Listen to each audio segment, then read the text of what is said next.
So folks, I'm introducing a new topic today which builds on the topic of object-oriented design that we've already talked about before. So we've got two new things that are being added to your vocabulary with context of object-oriented design, and those are abstract classes and interfaces. So let me do a quick review of what you already know. So if I may, just to recap, you already know what is a class and an object. I've also seen some of your implementations in lab 4, which I got done grading today, on object relationships.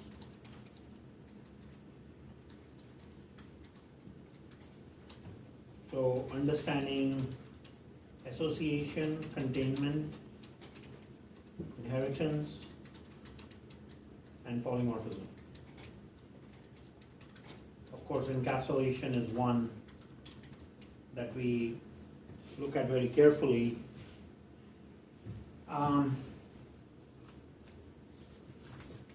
I see most of the class has gotten these concepts, but with the exception of polymorphism.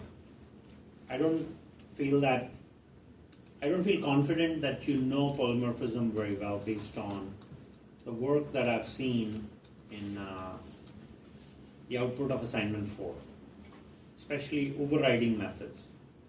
So it's I'm going to reintroduce that in assignment 8. Assignment 8 will be a much bigger exercise than, it'll kind of be lab 5, 6, and 7 combined. And you'll be applying everything you've learned in 5, 6, and 7 together. That's my goal, because I really want to give you guys a good experience with these object relationships, and then adding on top of that abstract classes and interfaces. The reason I make that point is because a lot of you were given all of you were given liberty in lab 4 part 2 to go out and demonstrate polymorphism. So you use the extends capability very nicely. And you said, yes, there is a cruise ship, there's a cargo ship, that's nice. But when it came to overriding methods, only half of you did an implementation which was satisfactory, and other half of you just didn't override methods. So, or maybe it was just that it was due and it had to be done, and therefore, right? So, but association being passing an object by reference, containment being putting one object as an instance variable of another inside a class definition. Inheritance implemented with the usage of extends keyword. Polymorphism where you override methods, meaning you have exact same signature of methods across classes. So when you end up using parent and child classes in an array, that one method name has different meanings, and that's truly polymorphism across objects of the same type. If you guys need a review on polymorphism, I encourage you to go back and look at the videos or come up and ask questions before I introduce lab 8. That review, I think, will be very helpful as a strong point of review. Pranav. So overridden methods of a child, like when you have an array of child and parent objects, right? And the child overridden methods you can access without casting, but you can only access the new methods with casting. If you're creating an array of parent object references which has instances of parent and instances of child attached to it. In that situation, you can access all the methods that the parent provides, plus the overridden methods. No, but if you have an array of a parent class, right? Like 3 instances of a parent class. Then you say, and you call them all different names. Like let's say at index 0, and then so at index 0 it's a parent, at index 1, and at index 2 it's a parent, right? And then at index 1, in like the next line, you make it so that the array at index 1 equals new child class, whatever the child class is. And then at index 2, so you over, like, whatever the original definition of, whatever the original link of array at index 1 was, gets changed to the child of the parent. Is that making sense? Like what I'm saying? I think we should probably just put the code in front of everyone, so everyone knows. I get it, so I will try to transcribe what you said. And you're saying A1 of 0 is new parent first. Right. And then you are saying A1 of 0 then becomes... A1 of 1, or of 0 becomes new child, exactly. And then now, would A1 at index 0 have access to all of the child's methods and the overridden, or it'll only have access to the overridden methods and the parent methods, right? So in this case, it can access properties and methods of parent, and in this case it can access properties and methods of parent plus overridden methods. So how come it doesn't give you access? Like, I know after you get cast it, you get access. Why doesn't it just automatically infer that, oh, if you're making this a new child, you'll also want the child's methods? Like, why doesn't it just know that?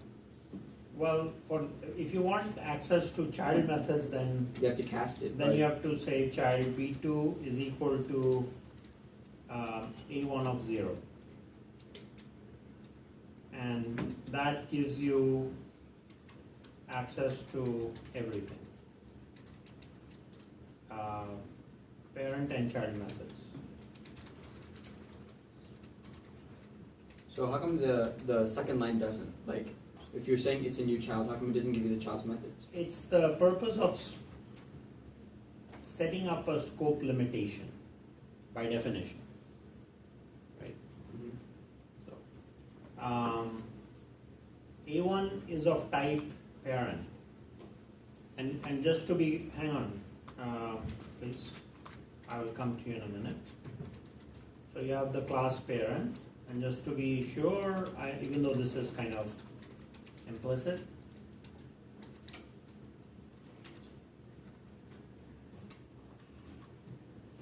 those are the definitions. Right. So when this is of type parent, right, it cannot see anything in child. Why? Because it doesn't have a reference to child. It doesn't have any reference to child.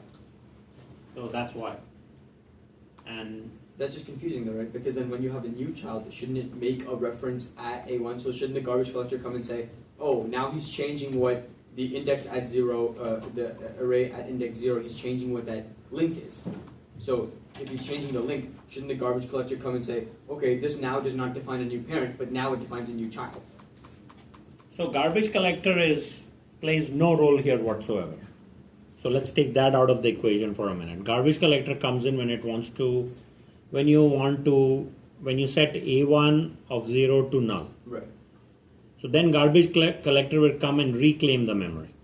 When memory is being allocated, there is no garbage collection. Now, when the last question you asked, that when you say new child, the differentiation here is that you have an array of references and objects. So it's important to understand what an object reference is and what an object is. Right, yeah. And their types respectively. So when you create an array of objects, like here, this guy right here, A1 of 0, that's an object reference of type parent. Right. When you say new child,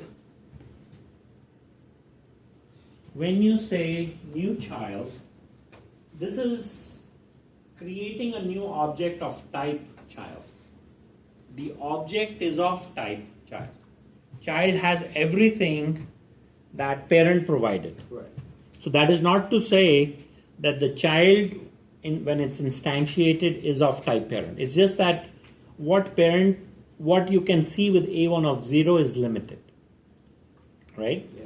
And that is by definition of the class declaration and overriding, right? So that's why A1 of 0 can see properties and methods of what it provides, parent, Right. plus overriding.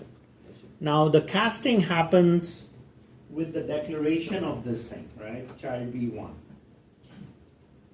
This is casting A1 of 0. So we are now, so you can look at object reference as a window to a room. When you use A1 of 0, you have limited scope. Like you have limited view. I think that's a better way to say it. But when you have B1, you have access to everything. Did I answer the question? Yeah. Okay. And your question, please. Yeah, couldn't you explicitly cast A1 of 0 to child and then call a child method on it? No. Try it. Compiler error. Even though it's declared as a new child? Right. How can you, so again, the limitation is on A1 of 0, right?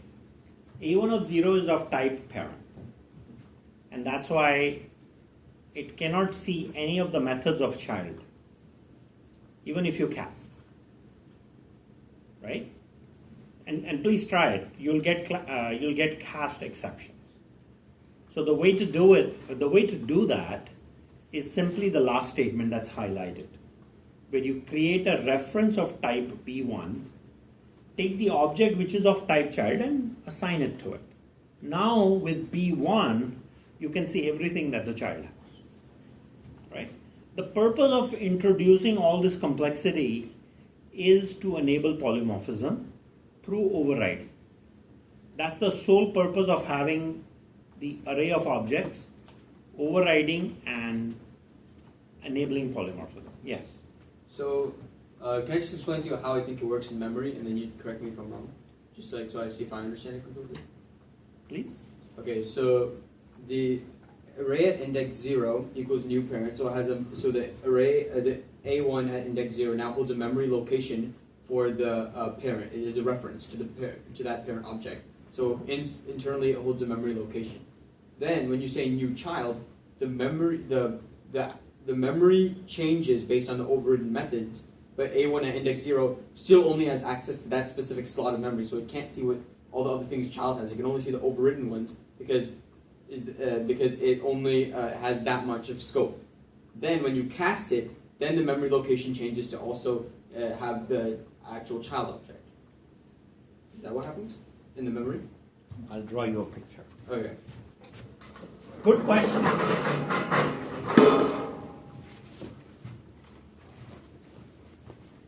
So, A1 has 3 elements and it's of type parent. When we say A1 of 0 new child, this object is of type child. And all these guys are of type parent. When you say in the next line, so this just happened with this first line. Now I say A1 of 0 is equal to new child. What I've done is garbage collected this and I've built a new object. I'm sorry. That is of type parent. And when I say new child, I've built a new object, so I'll make that a little bit larger because child has more functionality than the parent. So now this object is gone from the heap. Right. And this object is now living in memory, and it has properties and methods of both parent and child. Mhm. Now, the fact that I'm using a parent reference from this object, I can only see the functionality of the parent plus any overridden methods I might have. So this little shaded area is talking about overridden methods. Isn't that like a weird design choice by the people who made Java though? Because if you already threw away the parent object and you're creating a new child object, why wouldn't you just let you have, why doesn't it automatically let you have all the thing in that object? So I can't address why, Right. because why is that a poor choice? Are other languages different? I mean, if you look at C++, when you look at overriding, is it marking this object for free and creating new memory?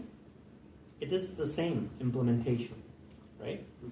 So when you say new object, you get an entire new instance of memory based on the class definition. That is to be more object oriented and not create issues that you would normally have with, say, structured programming, where you're just dealing with data members that are in structs and functions separately, right? So I'm trying to justify, but that's not the point of the Right. question, right? Yeah. I mean, the question really is How it works, exactly. how the memory looks Mhm. and what is polymorphism and what is visible. Right. So when we have a parent reference looking at a child object, you can only see the functionality that the parent provides plus whatever is overridden. Okay? When I say child B1 equals A1 of 0, I am creating another reference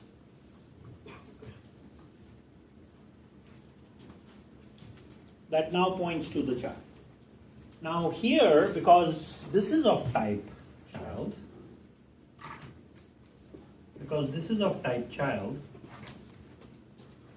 you can see everything.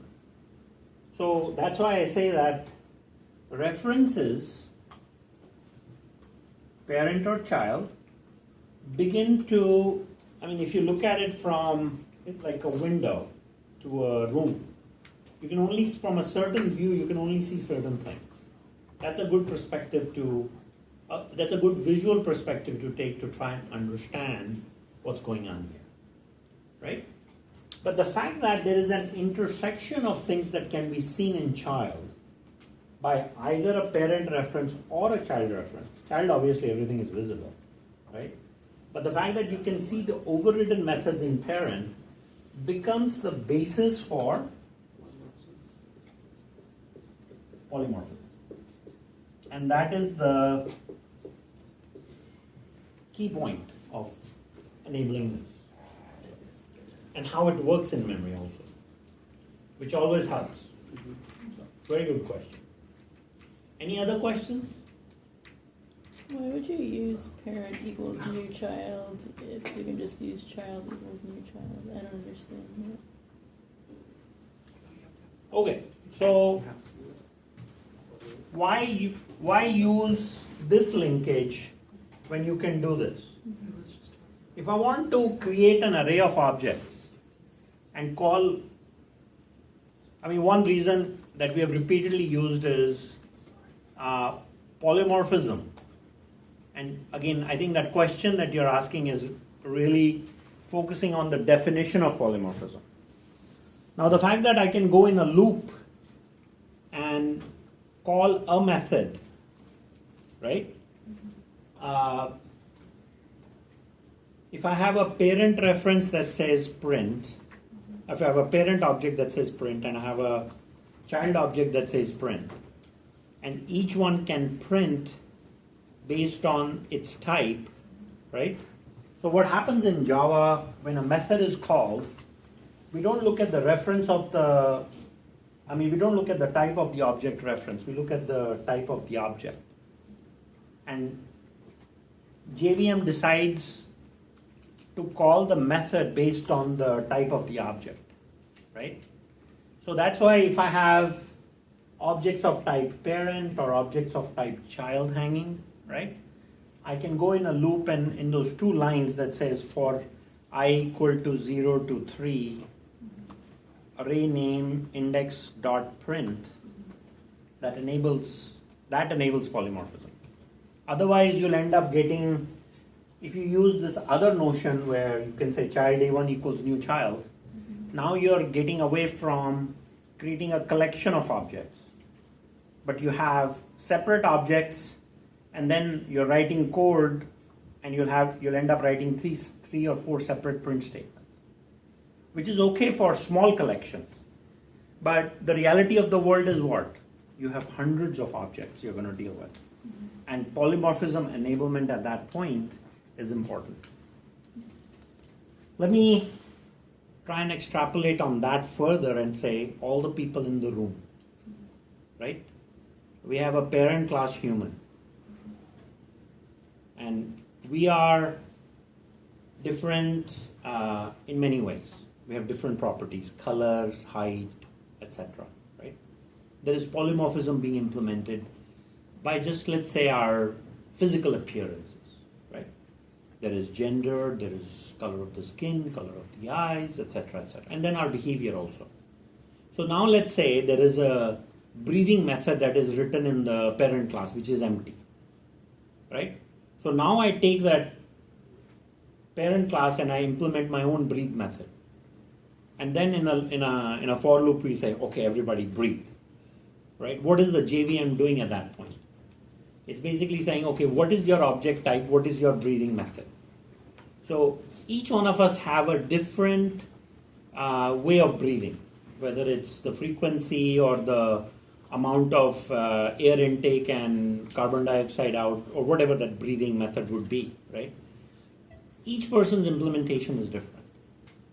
So that's where it becomes polymorphic, right? Does that make sense? Am I answering your question? Yeah, because then you can take a bunch of humans together and still have different behaviors coming out of it, rather than saying, okay, I'm just going to take Professor Singh and do him and not anybody else. Correct. Right. I mean, you can't use one person's breathing method for everybody. Everybody will have, each person type can have their own implementation. But as long as the same name is given, a sort of a contract is established. Uniformity is set. That when we talk about breathing, everybody's breathing, right? And this happens in English language also, right? Like when you guys use certain, I'm going to come to you, both of you in a minute. If I say, everyone, please answer exam questions, that's a polymorphic call in an exam, right? Okay, you're going to take the question paper and you're going to each answer it in your own way, right? But I've established a contract with the overriding. I've said, okay, here is the method name that everybody implements, right? Here is the input and here is the output. This is the contract for everyone. Now, what the inner workings are is up to you. This is, again, I'm actually glad we are talking about this, because when you look at abstract classes, this is at the very anchor of, I mean, if you don't understand this, understanding abstract classes becomes kind of hard. So, okay? Your question and then yours. You answered it. I did? The last little, yeah. Okay, great. So if you have an abstract method breathing, and then it forces the child that implements it to use breathing, is that an example of polymorphism or no? Sure. It is. But I thought polymorphism, you have to actually have an object, like be able to create an object. You always create an object to call a method. Right. That's always a given. To call an instance method. Mm-hmm. Yeah. So. We're not talking about static. Right. Static does not live in our vocabulary as far as we're talking about object-oriented design and programming. Sure. Yeah. Right? Mm-hmm. An object is created, and therefore. But you can't create an object of an abstract class, right? So. That's not concrete. Let's talk about that first. Okay.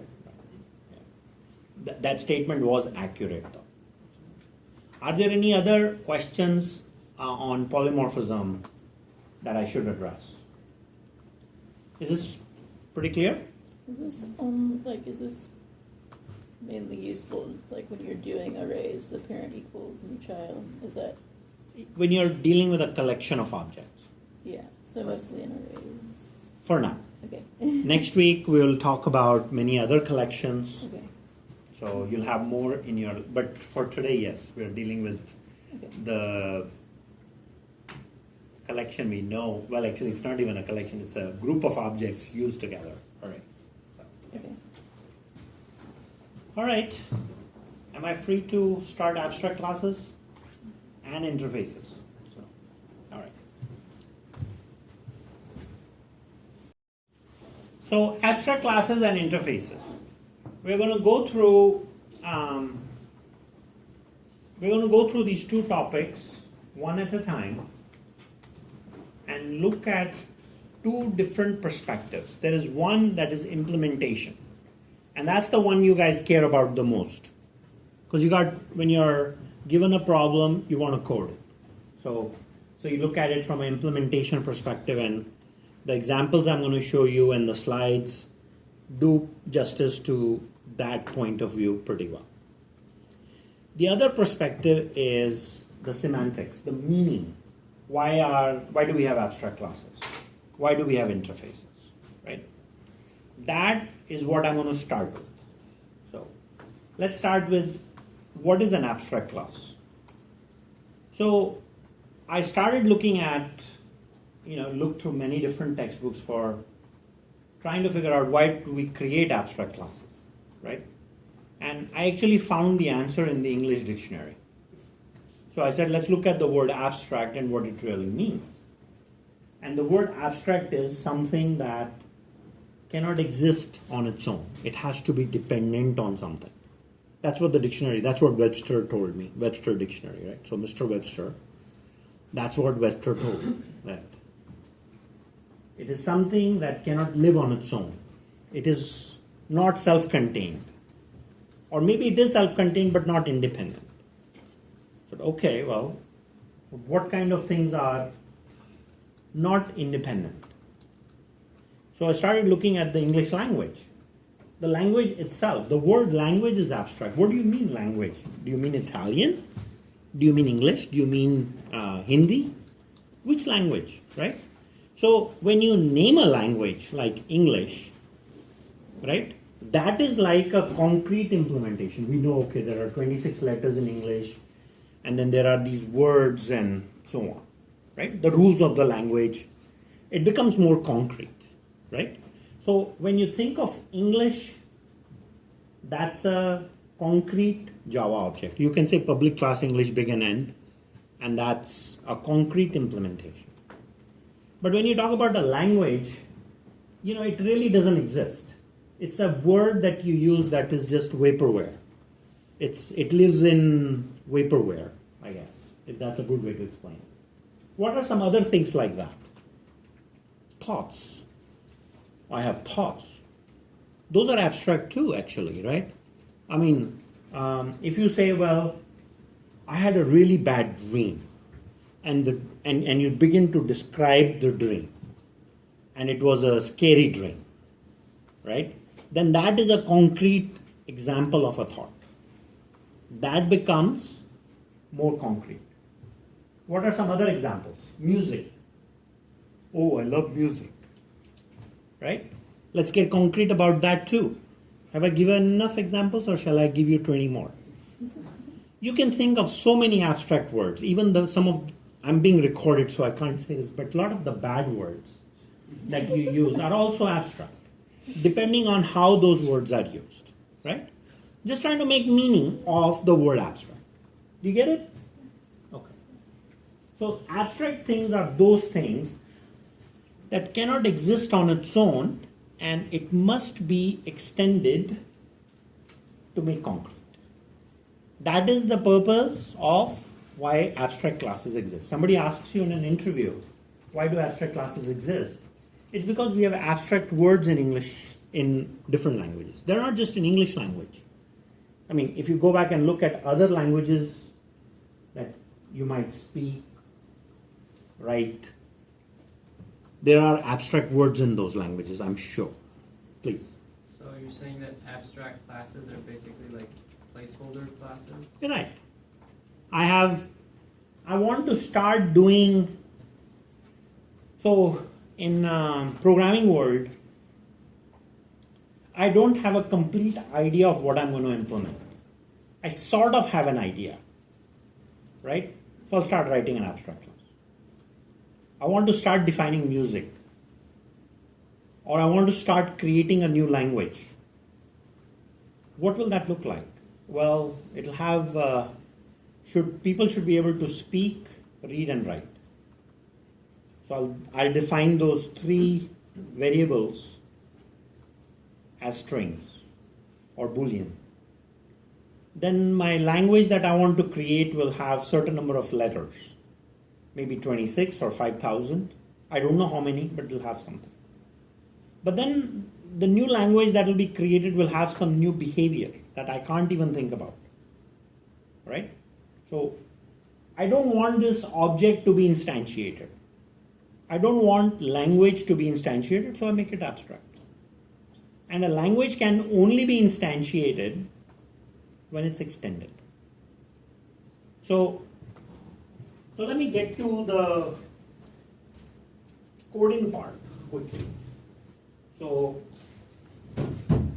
we can make meaning of this. Was it a question that I ignored, or somebody raised their hand, or was it addressed?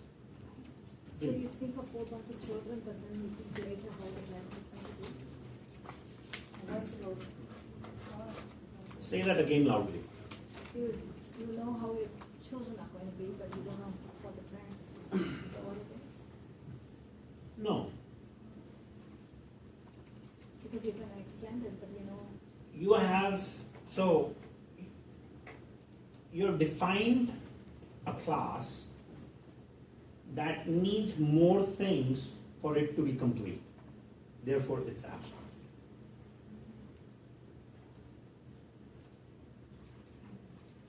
Let me capture this, because an incomplete class that is dependent on that is dependent on being extended. I can't put that ed inside, right? That is dependent on being extended for it to be complete. Right? Sorry, one moment. So I will say public class music.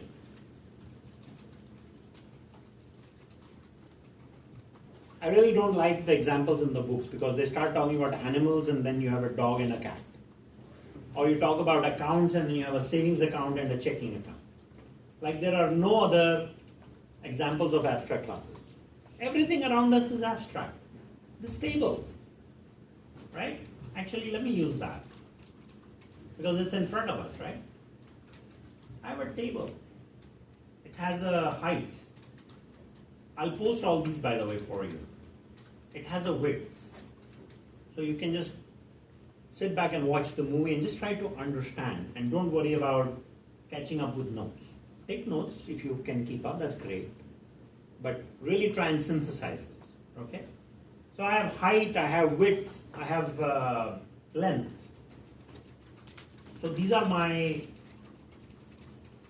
definition. Public abstract class table. Now I go in main and I say I want to make a table.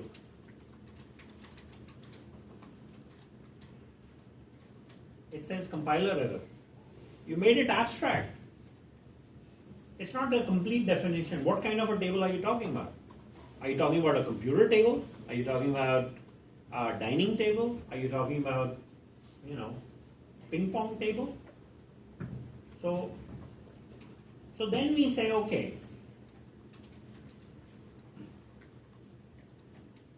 inside I can define some functionality. I can start dreaming.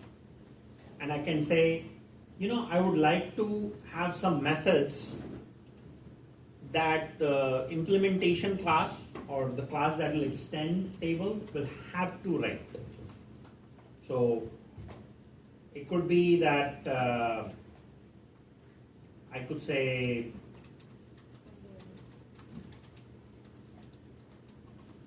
I have a table type, right? And the table is supposed to public, abstract, void, print type.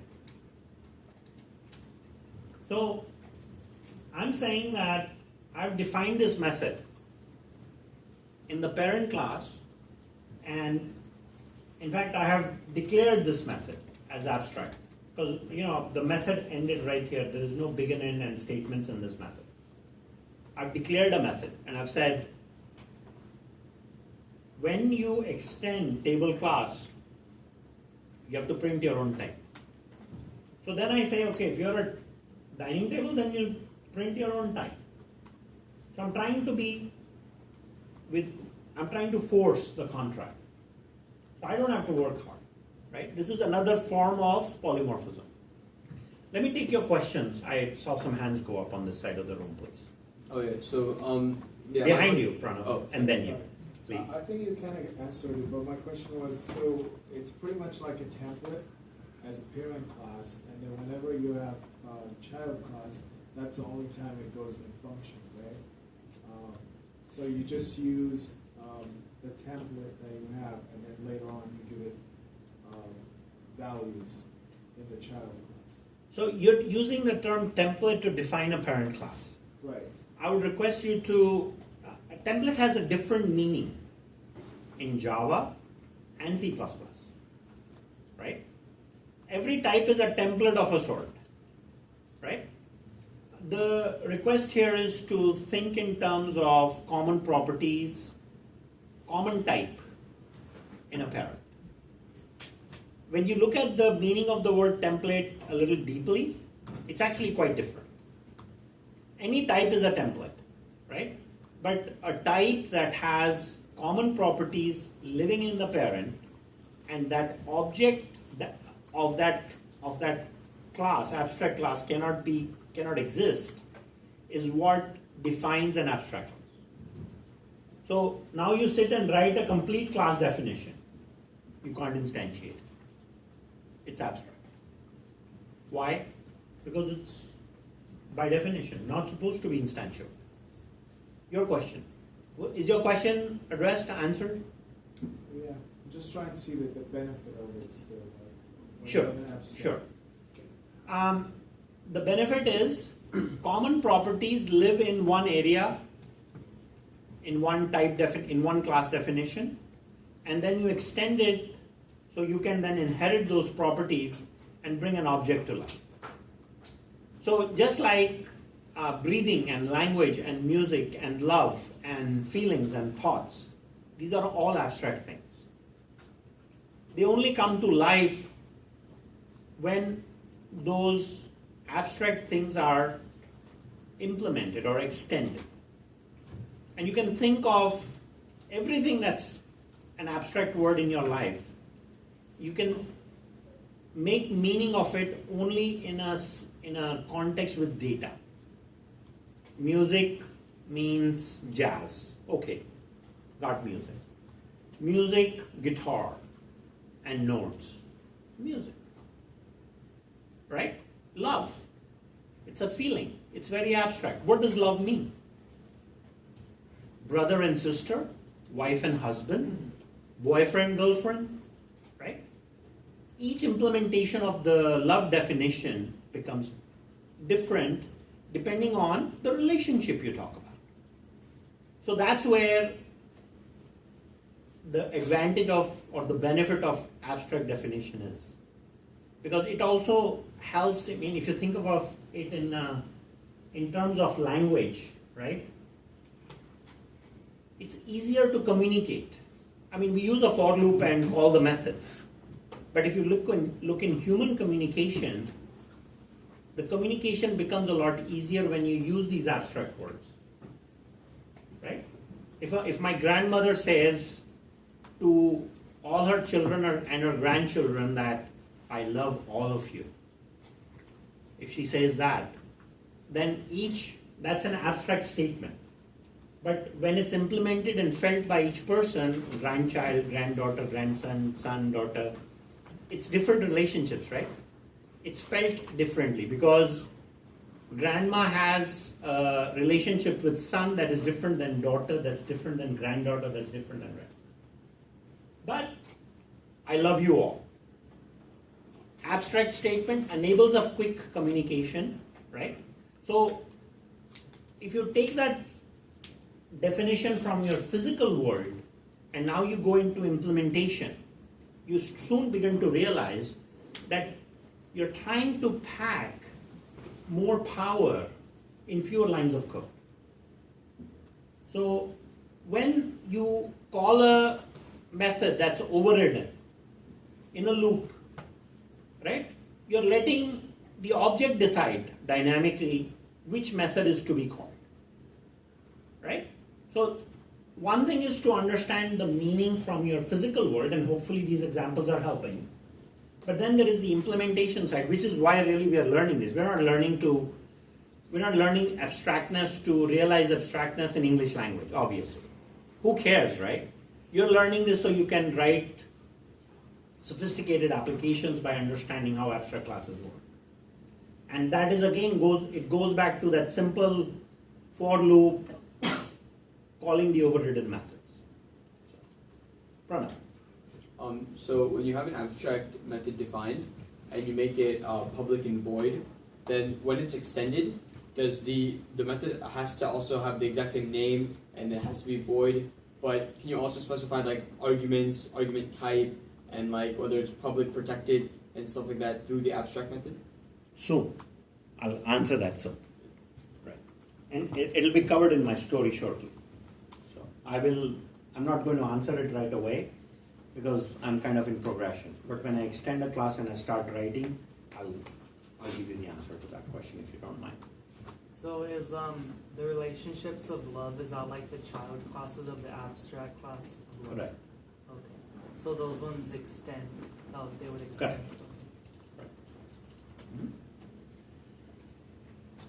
Overriding is a very powerful concept.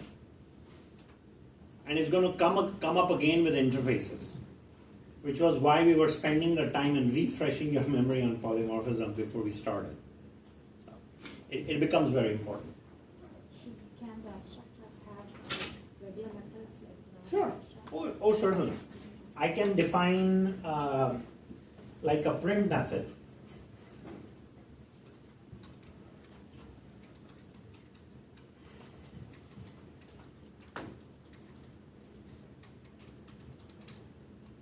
And I can print out all the properties. Now, can an abstract class have a constructor? No. It can't be instantiated, but it can have a constructor. Because when it's time for it to be instantiated, the child class can call the parent constructor, so the abstract class can be self-contained, right? So it sounds kind of odd, and it's also a good exam question for you guys. Hey, can an abstract class have a constructor? Yes. Overloaded constructors, totally. Because the child class, I mean, from a perspective of self-containment, right? Table should initialize itself. So, looking at these examples, right?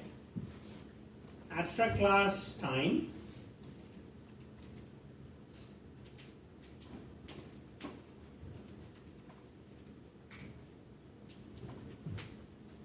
Defines an abstract method, and child classes do the implementation. Time is abstract. As long as the child class that extends an abstract class must provide an implementation of get methods. unless the child class extending an abstract class is also an abstract class. I think that concept is easier said than, easier said with just making one of these classes abstract. So if I say abstract class days, then it's okay, I can provide the definition of get minutes, but I don't have to. Right? Anything that will extend days, any class that extend days will have to do that implementation. Okay? Even after you provided it? Yeah, that's right. Yes. No, if you provide a definition, then the class extending you wouldn't need to write the method there. Yes. Still a little bit unclear for me, what is the difference? Why just not to use parent class, child class? The only difference is abstract class cannot be run by itself, and parent class could be. Okay, good question. So here is another question, which is, why use abstract classes instead of a regular parent-child relationship? Right? That's what you're asking? Yeah. Okay, so many reasons. One, parent, in a regular parent-child relationship, parent can be instantiated. In an abstract class, abstract class cannot be instantiated if the parent class is abstract. You cannot create an object of it. You can only create an object of it once it's been extended. Like days or hours and minutes. You cannot say new time. Right? Can you ever change it? One second. So abstract class cannot be instantiated. That's one. But parent can be. But regular parent can be.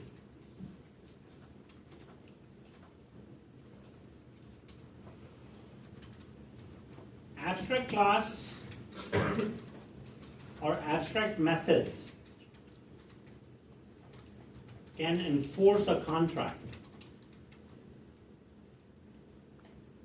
by declaring abstract methods.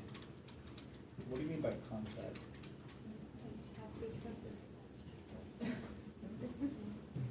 I created a method called getMinutes. When days and hours and minutes class extend time, it must provide a definition for getMinutes. If it does not, it's a compiler error. And that's what I mean by a contract. Am I answering the question? Please. So it's only a contract when it's an abstract method, right? If it was just public and get minutes, you wouldn't have to make a contract with it? Right. Okay. If the method is not declared as an abstract method and it's a regular method, it's not a contract. Okay. But I think I'm trying to focus on answering this question. Why use abstract classes over regular parent-child relationship, right? Those are the two absolute reasons that you must. Your question in the back, please. Does the time, say if time had instance variables, would both days and hours, minutes get access to them or no? Yeah, if time has its own variables, days and hours and minutes will get access to those, yes. Oh, because it's extended, okay. Because it extends. So you get all the benefits of a regular class, right? With abstract classes, you get all the benefits of a regular class. But the only thing is we cannot instantiate it. Just like I said, language, right? Language cannot exist on its own. There is a language called language. No, there is no such thing. There is a language called English. You just said language A1 equals new English.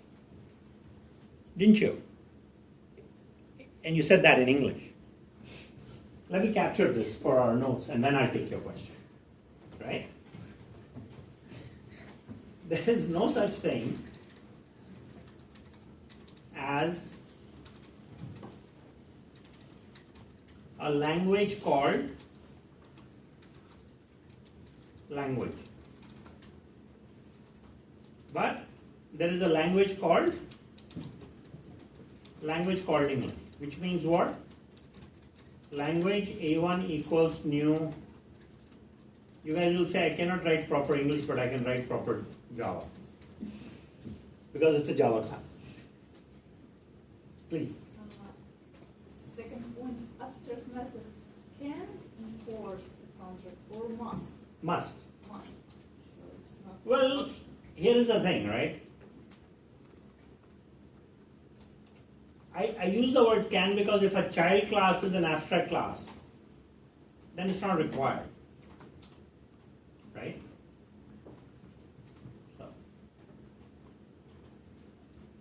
So maybe I'll put the word must here, and if I was writing a book, I'll explain this. But I'm not. Because everyone and their dog has written a book on Java.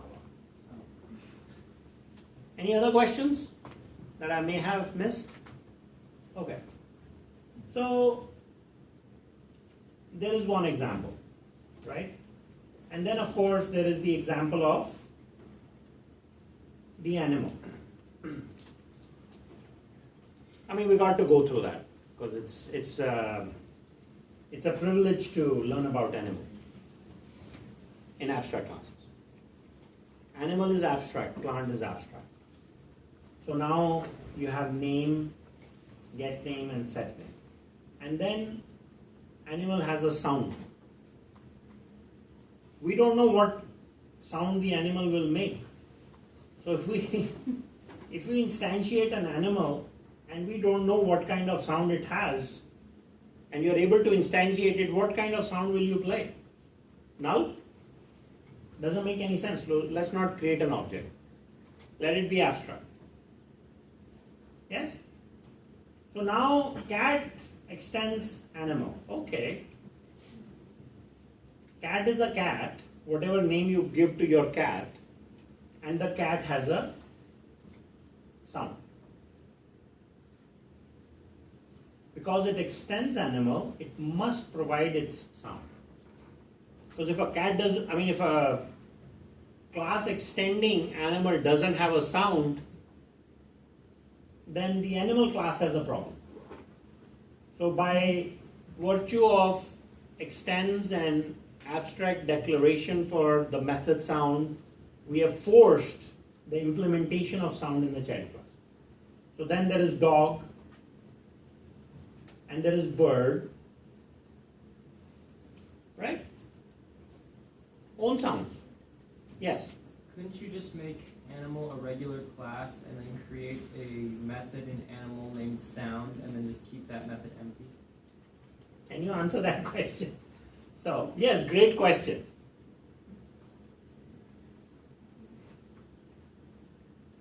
Question? That's your question. That's what you just asked, I think. Yeah. Did you? Uh, Please. Never mind. No, it's okay. It's okay. Yeah. Because if we declared a regular animal class and a regular sound, cat, dog, and bird are under no obligation to define the sound method. Right? Right. It's optional. But if I want it to be mandatory, then I make it abstract. And this is the fantastic interview question you guys are going to get. And keep in mind, I'm only giving you an introduction of abstract classes in this course. There is so much more depth in this implementation in object-oriented design. It's fascinating. And that happens in 35 weeks. Okay? Here we are just touching the surface. What's an abstract class? How do you implement it? And that's it. Yes? How does an abstract class work internally? Because if you can't create an object of an abstract class, it can't be stored as a thing in memory, right? So then how can the compiler know that? Because there's no memory allocated for an abstract class, so how can the compiler know that these are the methods you have to override, these are the signatures you have to give it? So then I think, okay, so your question is, when is the memory allocated for an abstract class? Yeah. Because if you can't create an object of it, that means you can't have a memory location of it because there's You never. don't, right, and you don't need it. So then, how does the Yeah. I'm going there. okay. You don't need memory for abstract classes because it's abstract. Language, it exists. Who cares? Right. No, It but doesn't need any physical space. But when I make English a language, Mhm. right, or I make dog a child class of animal, right? then it creates. when I load dog in memory, then properties of animal get loaded in that, right? Mhm. So, and we got a part of the answer from this side of the room. Alright, so memory is allocated when child class is loaded, which is when you need it. Right. Yes, please. Wouldn't non-abstract methods in an abstract class require memory though? No, only when it's extended and instantiated. If you define a method, right, in a Java class, and it sits on the file system, it's using file system. It's not loaded in memory and not used until It gets called. a child class has extended the abstract class and called a method. Then memory is allocated when child class is loaded. So same answer. So if you have an abstract class which is a constructor, which has only one constructor with arguments in it, right? So there's no args constructor. Guys, please.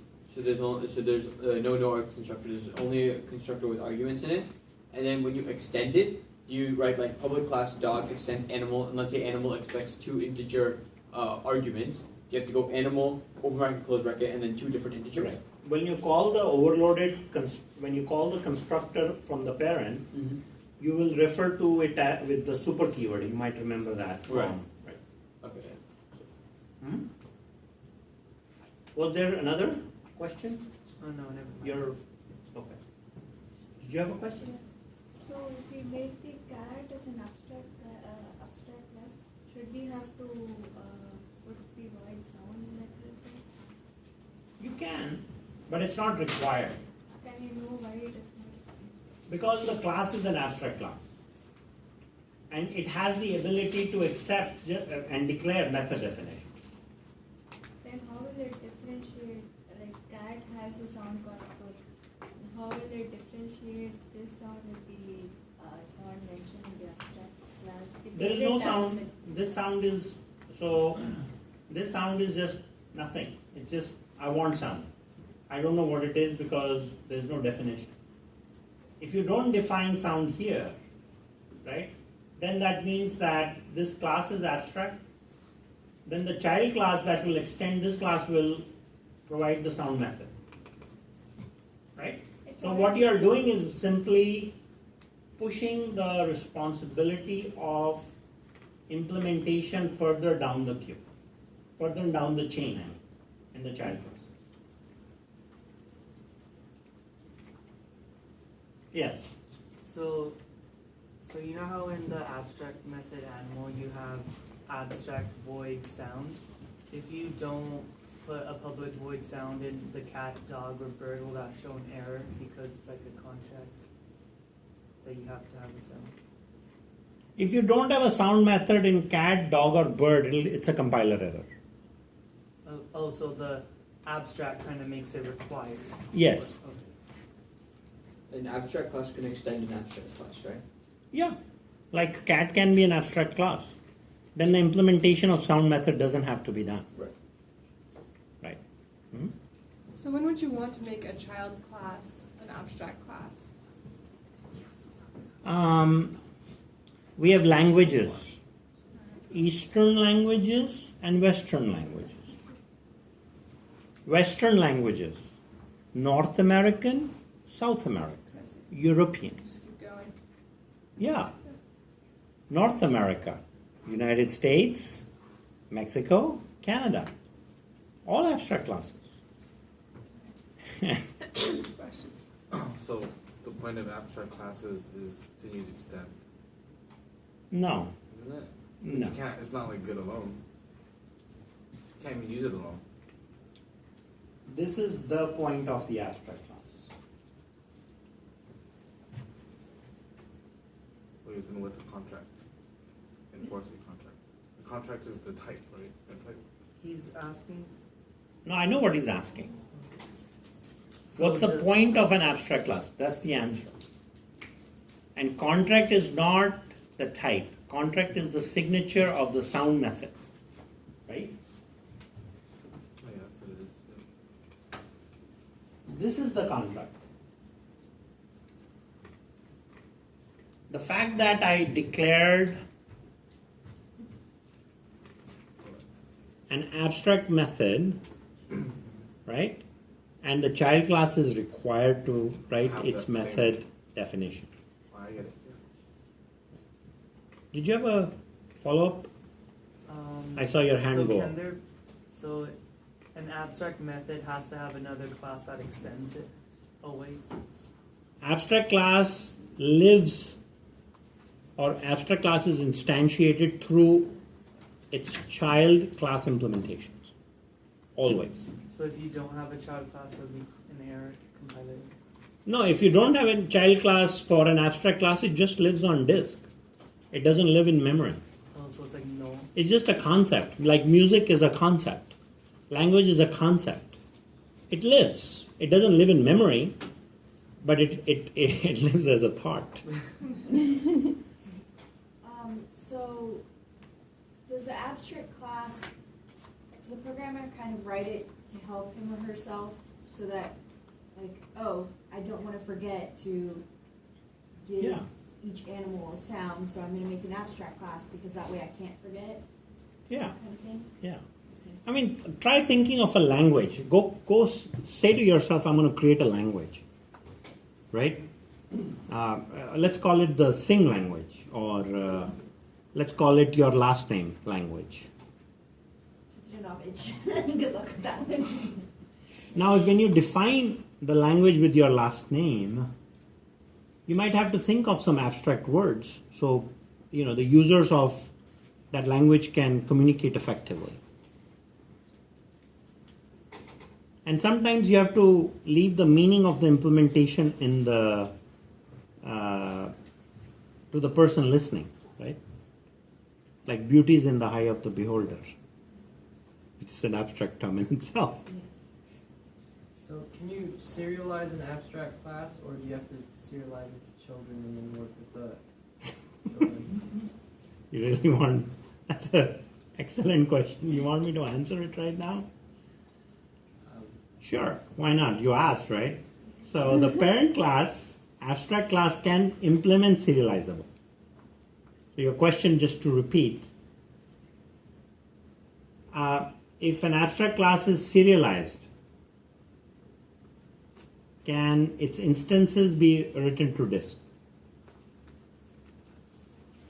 Am I on the same wavelength in repeating your question? Yeah, I guess something like that. Okay. So object of that class cannot be created. You can, with an abstract class, say implement serializable, totally. But it will only be serialized when there is an object. The object is only there when the child class extends that abstract class and is instantiated and then returned to disk. Then it's serialized. So if I like serialize an array of an abstract class, would that work out, or would it be a compiler error? You can create an array of abstract class, but those are all references. There's nothing to serialize there. Now, if you are serializing the array of references, that's an array of references, and the type there is an array. It's not the type of your abstract class. It's when you'll start making objects of that after you have extended, will those be serializable? Okay. That's the wild, wild west of abstract classes. Very nice. So you guys get it, looks like, right? It makes sense, please.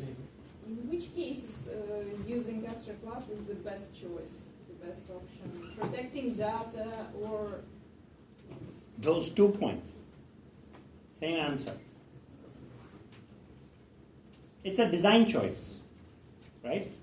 And I'm going to give you an abstract answer to your question. I cannot give you a concrete answer because design is not concrete. Design is abstract, right?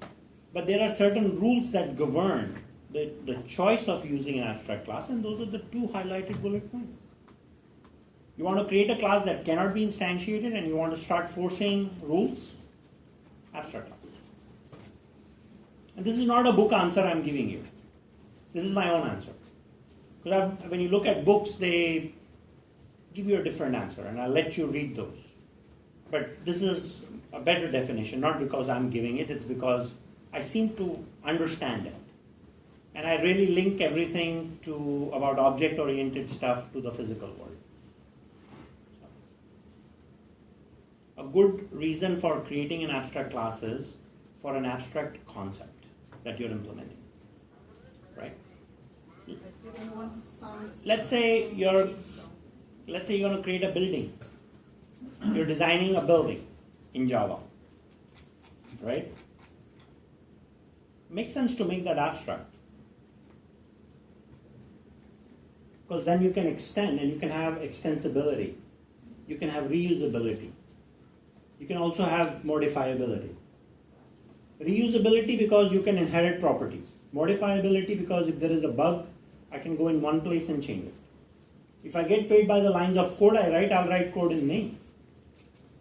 Right? I don't get paid like that. I get paid for good quality software. Right? So if I create a parent class with 500 methods that are common to all the different building types, I just have to go and modify a bug in one place and it's fixed for all. Modifiability. Right? We use the word modifiability for that. So if parent is an abstract class and child extends it, can you still say parent A1 equals new child? Sure. Whatever you learned about polymorphism works congruently here. As you'll see in these actually, here is the answer to your question that you just asked. That if I create an animal, which is an abstract class, right? And I have a cat and a bird and a dog, right?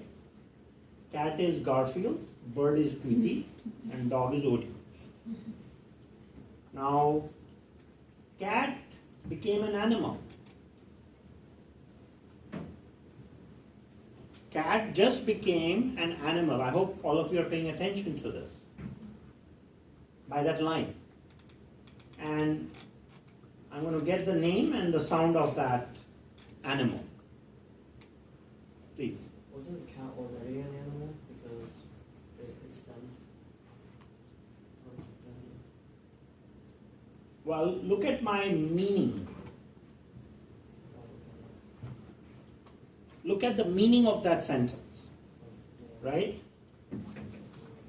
You are right in what you said, by the way. Cat is already an animal because it extends animal. Yes. But there is no such thing as language called language. Right? An abstract answer to your concrete question. Language is language called English. So therefore language A1 equals New English. So I just made cat a concrete animal, an abstract animal. Hang on one moment please. Right? And what I want to drive home through the series of lines is, animal is one type of object reference of type animal. Lowercase a, uppercase a. Please look at the code. Right? And it's pointing to cat and dog and bird. animal equals cat, and we are calling the overridden methods. Animal equals bird, and we're getting the bird sound. Animal becomes dog, and we're getting the dog sound. Right? So this kind of brings together why you want overriding, right? Not to ignore your question, please. So then you can make like an array of animals and assign like a bird, dog. That's a party, man. Like all that in Yes. the animal array, and then you can print them out, right? You can just do animal. Well, you did right there, animal dot sound, and it'll print like the bird, dog. Totally. Okay. You can have an array of animals and assign dog, birdie, and cat. And in a loop, you can call the sound method, and each animal will make its own sound depending on the type of animal they are. Well put. And that is polymorphism. And all we did was put the word abstract. Right? I mean, we talked about this whole thing just to put the word abstract. And could I have said all this in just 2 lines? Not those. These. Sorry. So if there is something that I've covered today, it's this. This is what you walk away with. What are abstract classes? Boom. Are you ready for the next topic? Or shall we cover that on Monday? I'm not. So, any question on abstract? So is it preferred to use abstract methods or regular parent-child? Like now that we know what abstract methods are, is it preferred to use it that way? Or over the Or parent? would you prefer to use abstract methods over regular overriding? Yeah. Same answer. Okay. When you want to force a contract, make it abstract. You say, I don't know how you all want to breathe. I'm a parent class, I'm abstract. Right? I don't know how you want to breathe. So, but the signature of breathe is public void breathe, no formal parameters, semicolon. Class person type A extends human, write your own breathe method. But the contract is given, so polymorphism can be enabled. Right? You use a regular class, you don't have that enforcement of a contract. And imagine if I had to go all around the classroom and say, hey, what is the signature of your breathe method? I need to call it. Oh, I used uppercase B. I used lowercase b. I misspelled breathe. Right? How much problem will I have in trying to collect 30 breathe methods? A lot of problem. Okay. You seem convinced. Okay, sorry, I have one more. Shape. Shape is abstract. You got to take one more. Shape has height, width, and area. Area, I don't know. Rectangle area is different than square than circle. But they're all shapes. So go figure, where does abstract stuff comes from? Comes from the English language. Well, when we talk in English, I mean. When I talk in Hindi, there are abstract words there too. Okay? Need I explain this? Pretty clear, right? All right.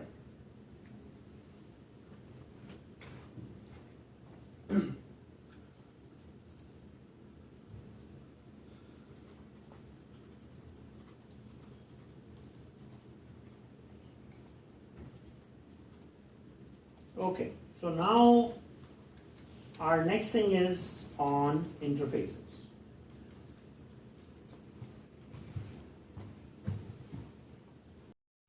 All right,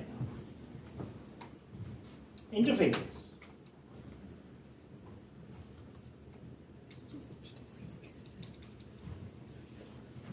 So now if you guys go back to the book And if the definition of abstract class or interface becomes confusing, I'm sorry. I did my best in my own little way, right? This is how I understand abstract classes. And I've read plenty of books around this topic, and this made sense, the way I went about it, okay? So our next story is on interfaces. So, curious minds will obviously want to know, if we use polymorphism, right, around parent-child relationship and abstract class, right? That question came. So I will just rhetorically ask the question, so you don't. Why would we use interfaces over abstract classes and then abstract classes over regular parent-child, right? There is a job security of each one of these constructs, and it's not complex, okay? It is not complex. You all understand why you will use concrete parent-child relationship? You all understand why you would use abstract classes, at least for now. It's in your short-term buffer, and then it will make it to the long-term buffer after you have done your lab assignments and heard this a few times, right? So, at least that's how my memory works. So I want to look at interfaces and semantics first. Why do we have interfaces? Oh yeah, book definition. Multiple inheritance. Okay, don't think of Java interfaces. Think of interfaces in your day-to-day life. What are some interfaces you're familiar with? Oh, come on, you can give me at least 10 examples. Yeah. Runnable. Huh? Runnable. Oh, no. You're going to Java again. Go to your physical world and look at interfaces. Family tree. Family tree is an interface. What else? Graphical user interface. Graphical user interface is an interface. Your screen. I can look at the interface and see what the computer is doing, what applications are running. Okay, give me more examples of interfaces in your physical world. It's like you don't have any interfaces in your life. Oh, come on, guys. Huh? A book is an interface to a story. Oh, wow. Your laptop. A telephone call. Your telephone, that dialer is an interface so you can make a phone call. Do you guys have a car? Is there a dashboard in your car that tells you MPGs when you go from first gear to second gear at 60 miles an hour? At 7,000 RPM? That's a dashboard. That's an interface. I have 5 examples. Give me 5 more. Clock is an interface. It tells you time. Is your face an interface of your emotion? When you smile and the muscles work a certain way, it tells me something. Or if I get the look that I don't get this, that's also from the facial expressions. It's an interface. So 3 more examples. Windows. Windows, which one? Microsoft Windows? Any actually. Oh, Windows in the classroom. That's an interface. But how's it the remote? How is that? Because you can see outside. And you can get a perspective of the greenery or darkness outside. Very nice. What more? Huh? The whiteboard. The whiteboard is an interface. It has nothing on it. That's also a behavior, right? So the definition of an interface is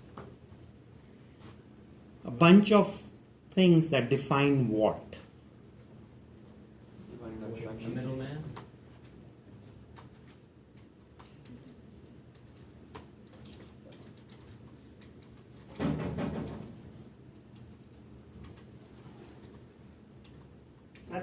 That's an interface. Either in English or in Java. Anytime you want to figure out what, it's an interface. It has an icon, it has some lettering, it has RPM. It's always answering the what question. It's not answering the how question. What is the difference between interface and abstract? Interface has how.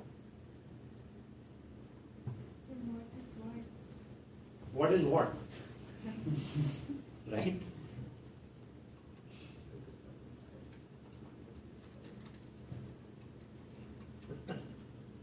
What is what? Method declaration. Then it has to be same thing as an abstract is. No.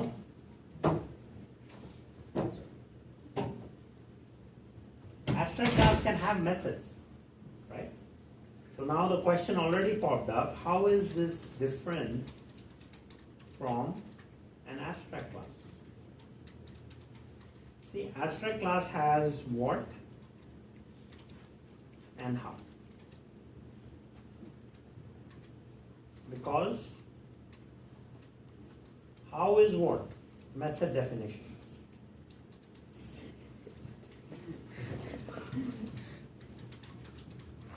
I mean, if you are going to write your own breathe method, right? You're going to say begin, end, and you'll put some coordinate, right? That's how. When you just say semicolon, that's what. Get it? So to understand the difference between, come on, I'm being serious. This is how I understand abstract classes and interfaces. Interfaces, you cannot write method definition.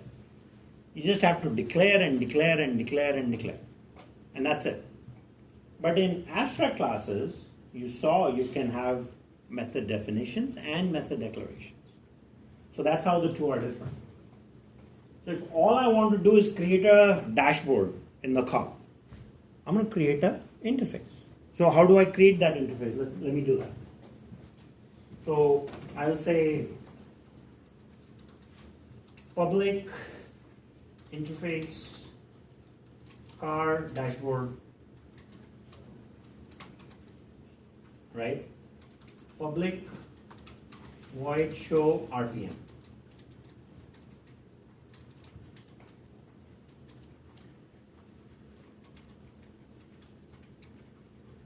Public void show speed. Public void show MPG. Let's say you only need this few. I mean, I can add many more methods, but I only have so much time, right? Yes. So now I'm declaring a bunch of responsibilities. Not yet. Give me 5 minutes contiguously. Okay? I've got 3 methods declared. I'm declaring responsibilities. See, I think of an interface declaration as a good manager. What does a good manager do? Defines what? And how is done by the employee. So I'll just say class, because I compare an employee to an engine, right?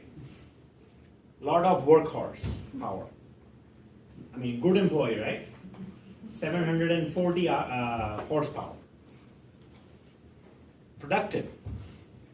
So class engine implements car DB, car dashboard. Now, it has, this is also a contract. You get my word contract, right? From abstract classes. Any class that implements an interface has got the burden of implementing all of those methods. So what does engine have to do? Hey, I need to tell the dashboard all this.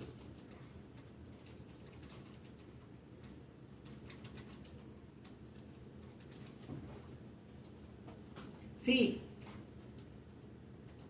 this has another, if I had another hour tonight, we would do justice to interfaces like we did for abstract classes. Knowing you guys asking those brilliant questions, things actually come together. So I actually appreciate your involvement in asking those questions, right? Because those are the aha moments. So we are kind of halfway there, not even halfway, maybe 10% there with interfaces this for tonight. Okay?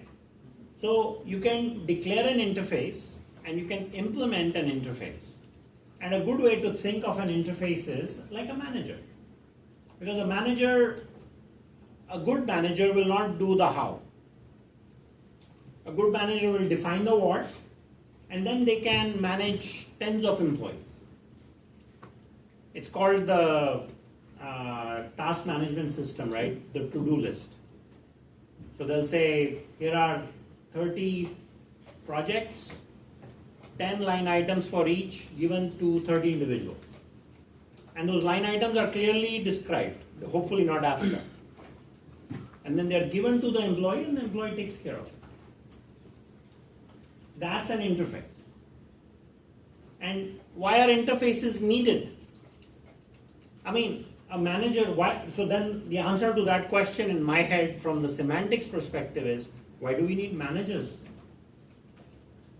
In a corporate world, right, you have CEOs, senior VPs, VPs, directors, senior directors, then directors, senior managers, managers, leads. I mean, there's so much hierarchy. Why? Why do we need all this, what they call fat in an organization? For communication. Because they define what? They make things happen. And you say, you're right. My manager gets paid all this money and just defines what? I do all the work. I should get all the money. See, it's like you have to also think of interfaces as if the blood flows through the body. Blood is needed, right? The communication like that has to flow through an organization, and it happens through interfaces. So interfaces thus are communication devices. In large enterprise applications.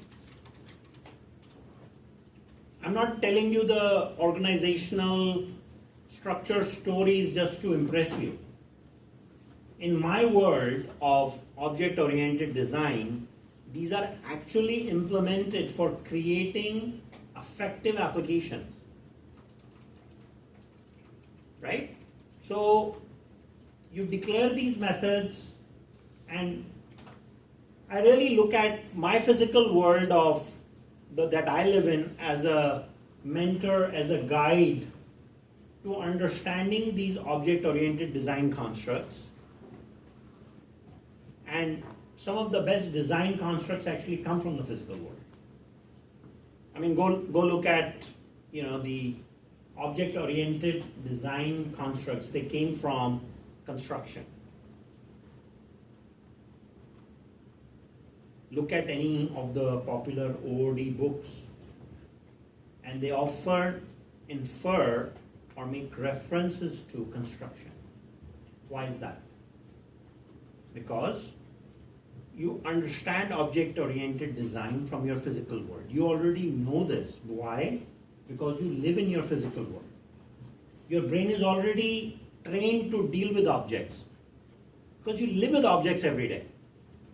And all we are doing in this course, right, is bringing some of those constructs to realization. And so you can go from your physical world and start mapping it in good software design. Please. So it's all about methods, no variables, interfaces, no Constants, which are worthy of mentioning, but you can create a bunch of constants. And multiple inheritance, right? Vis-a-vis interfaces, forget about it. There's no multiple inheritance in Java. Java is simple.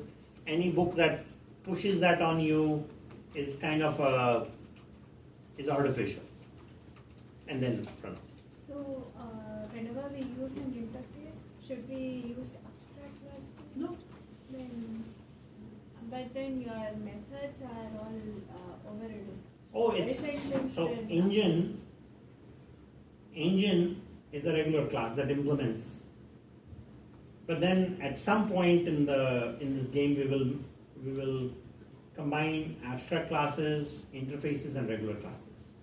but not tonight, because the story is kind of half told on interfaces. We're just starting, right? I said we're about 10, maybe now 15% through. So the reason you don't use the abstract keyword in interfaces is because you can only have abstract methods in interfaces, so there's no point to have even write abstract. Everything about interface is abstract. So there's no point to write down it's abstract because the compiler will already know because you It's define it as an implicit. interface. Right? We don't use the abstract keyword with interfaces because abstract is implicit. Would you get an error if you put the Yes. abstract keyword? Yes. Yeah, try. Yeah, it's a compiler error. Right. Are you guys having fun with this? Yeah. See, ORD becomes fun at this point. And then when you start thinking of Facebook and Amazon and UPS and Dianza, and you have these disparate systems, right? And everybody owns their data. And they need to publish some part of the data. So they give you an interface. And they say, if you want to access the Dianza system, here is the interface. You want to access the Amazon system, here is an interface. And very soon you guys will start writing mobile apps that will interact with Facebook and MongoDB and all these other interfaces. So fall in love with interfaces and abstract classes if you're going to work with Java in building enterprise applications, because this is part of your day-to-day work. And if you're not good at it, life is not good as a Java engineer. But if you are good at it, oh my God, things you will produce. They say that software that needs to be written in the next 10 years hasn't even been thought about. And how much of software has been written in the software ecosystem? Probably 5 to 10%. Yeah, because a lot of the stuff we have written is getting deprecated. We're coming up with newer technologies. We'll leave that for another night. So we'll continue with interfaces on Monday. I'll post the videos, review them, and try and work ahead if you can. And I'll talk about Lab 7 on Monday.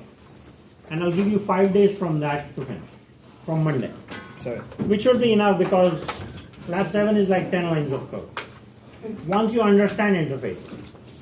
Now if you don't, then ask questions, please. I'll see you guys next time. That's it.